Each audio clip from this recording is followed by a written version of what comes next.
Ang sabi po doon, kapag private property yung pagdadausan ng rally, hindi na po kailangan ng permit, pero kailangan po i-inform ang local government. Ngayon po, nagtataka po kami noong una bakit nasa private na may pumigil pa rin. April 19 po yun sa pagkakatanda ko, 2 o'clock ng hapon. Ngayon, ilang oras lang po, nung ding araw na yon, tumatawag po yung may-ari ng property. At ang sabi po, mayroong 2 SUV na pumunta. May 3 lalaki po na naka-black jacket, parang office jacket siya, at nakabaligtad yung ID.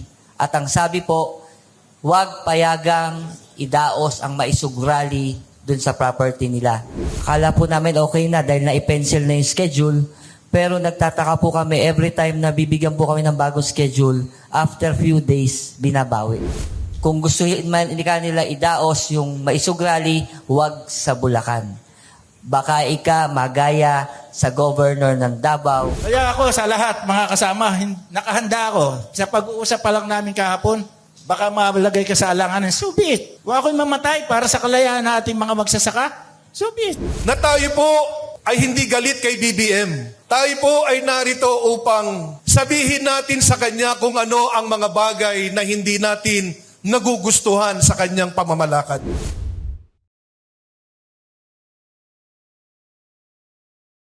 January 25, 2024, unang isinagawa ang maisog rally sa Davao City. Dito nagbitaw ng mga maanghang na salita ang mga Duterte laban sa administrasyon ni Marcos Jr. Sa nasabing rally, nakita ng mga Pilipino na mayroon pa silang masasandalan at boses sa panahon na tila bulag, pipi at bingi ang kasalukuyang administrasyon sa mga problema ng bansa. Matapos ito ay sunod-sunod na ang ginawang maisog rally na diniluhan ng libu-libong Pilipino. February 25 sa Cebu City at ang pinakahuli nito ay sa Tagum, Davao del Norte. Pero hindi kagaya ng mga naunang rally, naging mahirap para sa mga taga Davao del Norte na isagawa ang rally dahil bago pa man magsimula, pinatawan na ng suspensyon ng gobernador dahil sa pagpayag nito na magkaroon ng rally sa lugar. Ngayong April 28, 2024, araw ng linggo, muli na namang aarangkada ang Maisog Peace Rally. Ngunit sa pagkakataong ito, gaganapin ang rally sa Bustos, Bulacan. Ito ang kinumpirma ng Transparency, Accountability, Peace and Security or TAPS Coalition. Ang nasabing grupo ay binubuo ng iba't ibang sektor gaya ng mga magsasaka at mga mangingisda, grupo ng mga tsuper, religious groups at Muslim sector.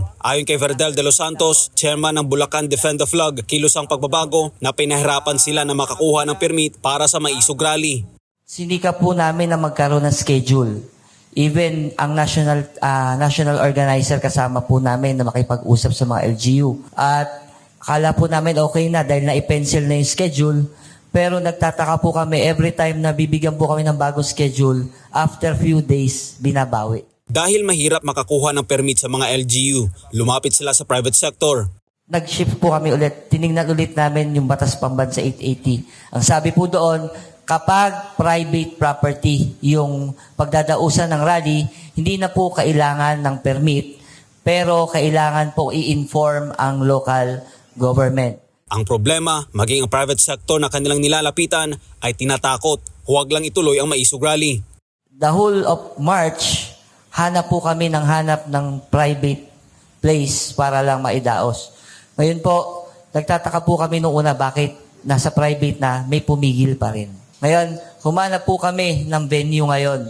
Pangalawang private property. Nakipag-coordinate po kami ulit sa LGU, sa Provincial Police Office, para muling ipaalam na tuloy na po yung peace rally natin.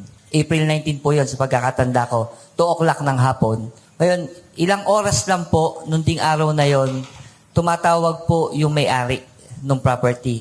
At ang sabi po, mayroong 2 SUV na pumunta. May 3 lalaki po na naka-black jacket, parang office jacket siya, at nakabaligtad yung ID. At ang sabi po, huwag payagang idaos ang maisugrali dun sa property nila. Kung gusto man nila idaos yung maisugrali, huwag sa Bulacan. Baka magaya sa governor ng Davao. Sa ngayon ay maayos na ang lahat at kasado na ang maisog rally sa Bulacan dahil mayroong galing sa private sector na nagpahiram sa kanila ng venue. Sa kabila nito, hindi natatakot ang mga taga-Bulacan sa mga ginagawang panggigipit ng mga nasa kapangyarihan. Ako po hindi takot makulong, mabugbog, basta't iparamdam mo yung gusto mong iparamdam. Kaya ako sa lahat, mga kasama, nakahanda ako. Sa pag-uusap pa lang namin kahapon, baka malagay ka sa alanganin, subit. Kung ako'y mamatay para sa kalayaan ng ating mga magsasaka, subit. Gusto ko lang hong maging malinaw ito sa ating lahat at sa lahat ng mga nanonood sa atin ngayon dyan sa telebisyon. Na tayo po ay hindi galit kay BBM. Tayo po ay narito upang sabihin natin sa Kanya kung ano ang mga bagay na hindi natin nagugustuhan sa Kanyang pamamalakad.